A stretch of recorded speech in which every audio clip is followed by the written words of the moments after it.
చెందకు భక్తుడా, ఈ మాయలోక ఛాయను చూచినప్పుడు. భయము చెందకు భక్తుడా, ఈ మాయలోక ఛాయను చూచినప్పుడు. భయము చెందకు, నీకు జయము దయచేయువాడు. భయము చెందకు, నీకు జయము దయచేయువాడు. దేవుడే యెహోవాయున్నాడు, నీ సాయమునకు దేవుడే యేసన్నయున్నాడు. ప్రభు అయిన యేసుక్రీస్తు వారి అత్యున్నతమైన నామములో మీకు వందనములు. పరిశుద్ధ గ్రంథమైన బైబిల్లో మత్తయి సువార్త 6వ అధ్యాయం 24వ వచనంలో మనము ఈ విధంగా చదువుతాం.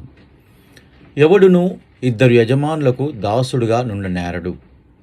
అతడు ఒకని ద్వేషించి ఒకని ప్రేమించును, లేదా ఒకని పక్షముగా నుండి ఒకని తృణీకరించును.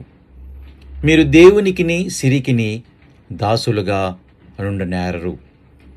తన రక్షణ మరియు సంతృప్తి కొరకు లోక సంబంధమైన ధనంపై నమ్మకం ఉంచడం ఎంత గొప్ప మోసమో!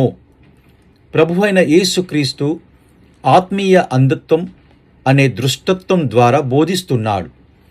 పాపం వలన కలిగే ఆత్మీయ అంధత్వం కారణంగా మనిషి ఎదుర్కొనే అతిపెద్ద సమస్య ఏమిటి అంటే, ఎవరిపై నమ్మకం ఉంచాలి? దేవునిపైనా లేక ధనంపైన? ప్రభువైన యేసుక్రీస్తు ఇక్కడ యజమాని మరియు దాసుని సంబంధాన్ని దృష్టాంతంగా చెబుతూ ఉన్నాడు. మనము ఇద్దరిపైన నమ్మకం ఉంచుతున్నామని చెప్పినా మన నిష్ఠ మరియు విధేయత ఒకరికే చెందుతూ ఉంది. దేవుడు మనిషిని సృష్టించాడు, మనిషి ధనాన్ని సృష్టించాడు. కానీ ధనమోహం మనిషిని వివేకాన్ని కోల్పోయేలా చేసి దేవునికి దూరం చేసింది.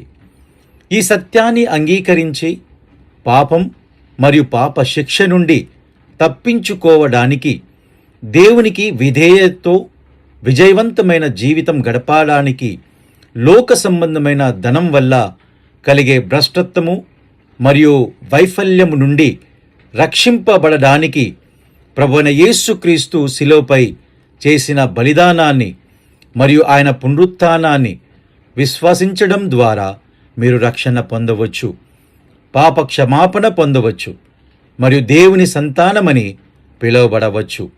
దేవుడు మీకు ఈ కృపను అనుగ్రహించాలని మేము మీ కొరకు దేవునిని ప్రార్థించుచున్నాం. దయచేసి ఈ విషయాన్ని గంభీరంగా ఆలోచించండి, నమ్మండి మరియు రక్షణ పొందండి.